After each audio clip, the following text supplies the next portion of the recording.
What's going on, guys? Today, I feel like I haven't talked to you guys in a long time, but today we're doing a dealership update, inventory go through, and just an overall walk in my car dealership. A lot of things happened since last time I posted. If you can't tell, I got a lot more Corvettes and unique vehicles. And this may be one of the largest stock-ups I've had in a while. So I sold our C7, sold a couple of C6s, and I think a couple of C4s that we had in our last inventory update. So we're selling them, buying them. So am I really even making any money? Because I just keep putting all of the profits and all of the revenue back into more cars. So kind of not making any money unless I sold everything all at once. But we're going to go check them out. We're going to start up some of these cars. Now we're going to start off with this one, because this one I've had, and my dad really doesn't even want to sell this car. I had to get him to stop driving it so we can put it on our car lot for sale. It's an 02 model. I bought this out of Dallas, Texas. I actually filmed the whole experience. Go check that out on my YouTube. A very interesting video. Great guy who I bought it from. But it's got fender flares. It's a wide body kit, all right? So fenders are super wide. You got 20-inch rims all the way around it. I'm going to fire it up so you guys can hear it. Super windy here in Texas right now, but drive one of these Corvettes, you'll beat the wind. So we're going to fire it up. It's a standard 6-speed. Fires right up. It's got a super custom exhaust on it. That sounds excellent. I'm going to put the microphone back here so you guys can hear it. But take a look at this. Would you buy a car like this? Would you buy a car with a double nitrous tank hooked up to it? So you got your roll bar, 2 sets of nitrous bottles, fully hooked up, ready to go. Leave a comment down below if you'd buy something like this. Now, listen to this exhaust.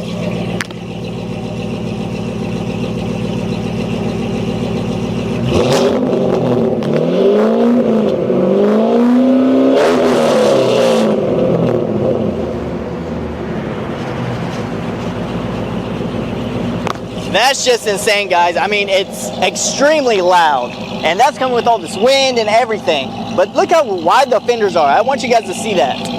I mean, the videos and pictures don't do it justice. I got two serious guys trying to buy this thing right now. But maybe you guys can beat them to the punch. One guy wants me to finance it personally. Not really too fond of that. The other one's trying to get a loan for it, which is a little harder on these older ones, but possible with good credit. Now, to be honest with you guys, my least favorite one out of all these cars here is probably this one. Not that there's anything wrong with it, I just don't like the color personally. But that being said, this is most people's desirable color. It's just not flashy. I want something yellow, red, convertible, what have you, sparkly, shiny, ready to go. This is like an undercover, more elegant, more classy looking car. Headlights are perfect. Wheels are perfect. Interiors, no rips or anything like that. But it's just, that has no flashy aspect to it. But it's still a very good car. It's a 2009 LS3 model. It's priced in the low 20s. So this is a great buy on a C6 if you want one with good miles. It's a driver, I would say driver mileage, because it's in between that 60 to 85,000 mile marks, where it's just a perfect driver car. You can buy it, put some miles on it, not really hurt the value of it. My overall favorite, if you're like, Bobby, I want you to drive a car regularly every single day, which one would it be? It would be this one right here. This one's probably my favorite. One, because I like the C5s personally. 2, it's standard. I love standard cars. And 3, the paint color, unlike silver, where it's just kind of a dull, kind of just monotone color, this one is a super metallic dark gray. Right now the car is shining with the sun, but when it's cloudy or dark, it looks like such a gunmetal gray color.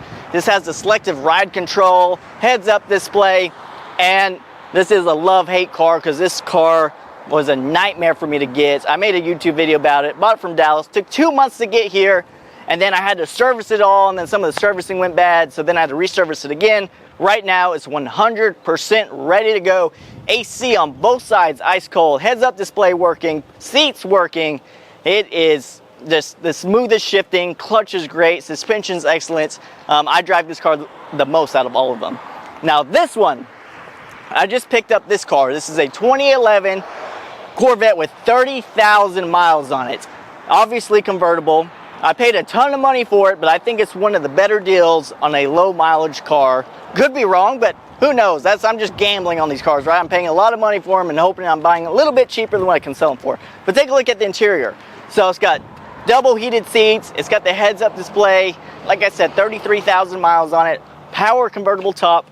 We're gonna fire this one up, and it's nowhere I mean, nowhere as loud as what that yellow Corvette was. So this is a push to start instead of a key. So just go in there, put your foot on the brake, tap that right there, fires right up, and I'll show you guys the exhaust. Almost, I mean, it's a stock exhaust. It's not loud at all. So some people like that. Some people don't want it loud. Some people want it quiet and just drive it on a Sunday, take it out, don't want their neighbors to hate them. Me, I don't really care. But look at this. So power button top, I'm gonna get in here, close the door, and put the top down. So 33,100 miles. So you gotta unlock this little thing right here, which you guys can't see. Come over here so they can see. Come here. You're gonna push this button right here, and the top starts going back. So show them all that. It's like a transformer. Just folds down into there, and I love the seats. So this one's the 3LT package on it, so it's got the much thicker seats to it. Look how thick these headrests are. I'll show you a comparison. Look how thick this is. It's just real plush, real soft. And then come look at this seat over here, if it's open.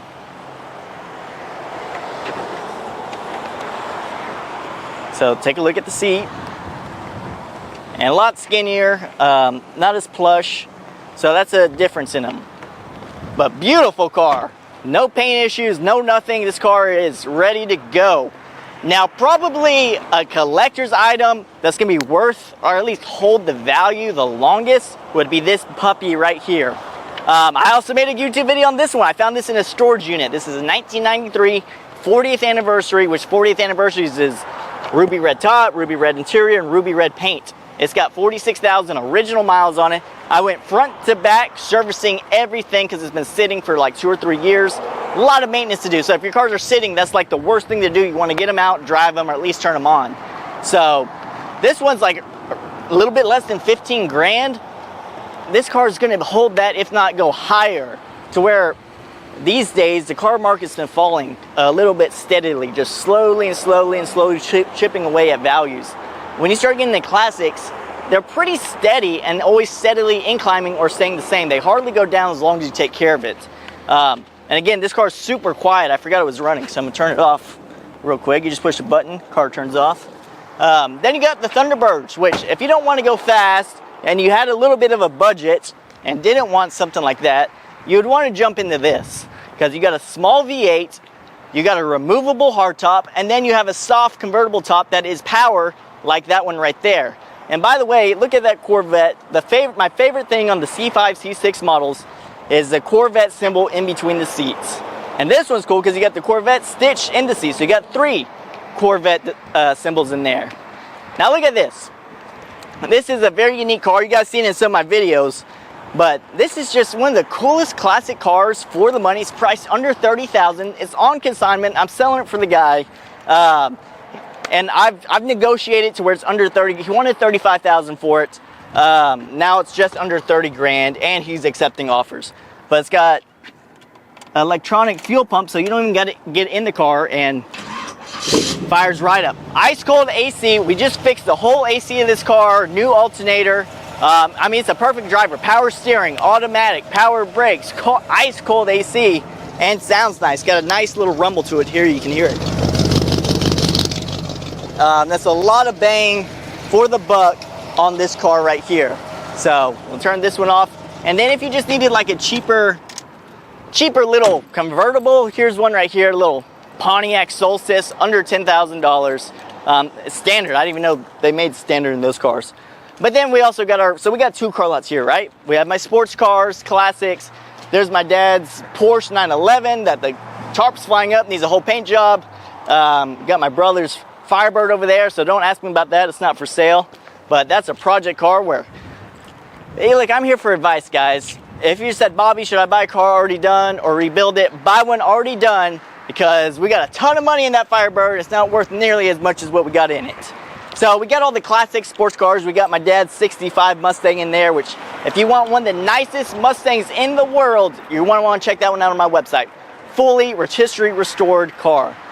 Then we have our finance stuff, which you guys on YouTube, I don't really showcase this part that much. mainly because you guys aren't interested in this. So if people locally had bad credit, past repos, 300, 350 credit scores, which believe it or not, people got that low credit, I offer financing in-house on this kind of stuff. So like somebody comes in $1,500, $1,000, $2,000 down, I'll put them in here and they make payments to me monthly at a pretty high interest rate. So that's what Get Smart Auto is. That's our finance company for this kind of stuff.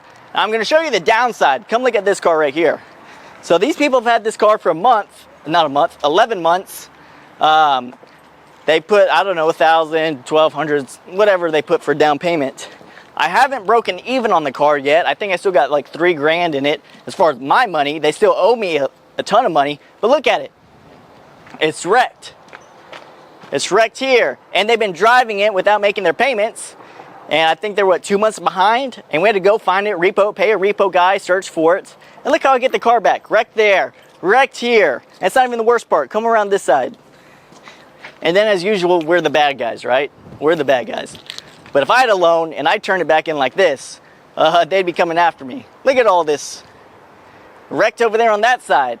And this is how repos come back in. This is how most repos come in. So we go, well, you know, you got a dealership, it's a good business, you can repo the car and sell it again. Really? Which one of you guys watching this video wants to buy this car right here? I'll sell it to the first bidder, all right? So, and then we got my little work van, got my girlfriend's pink car. But yeah, that's kind of what's going on with the dealership. So I am going to a classic car auction this week. I'm gonna try to buy some more classics, try to buy some more sports cars. But other than that, we're just kind of rocking and rolling. The car market's kind of weird right now, to be honest with you guys. This kind of stuff, oh, I just bought this Beetle. This kind of stuff is really slow. A lot of car dealerships' volume has fallen to like yearly lows. So this kind of everyday kind of trucks, SUVs, cars, volume's way down. Prices are still kind of high, considering volume's so low. My sports cars, we've been selling those pretty quick, a lot quicker than these cars, which is very uncommon. So I'm predicting that the car prices are going to keep on continuing to fall.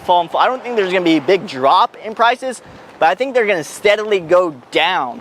And if you're buying a new car, prices and incentives will be so much higher because they are not selling new cars right now.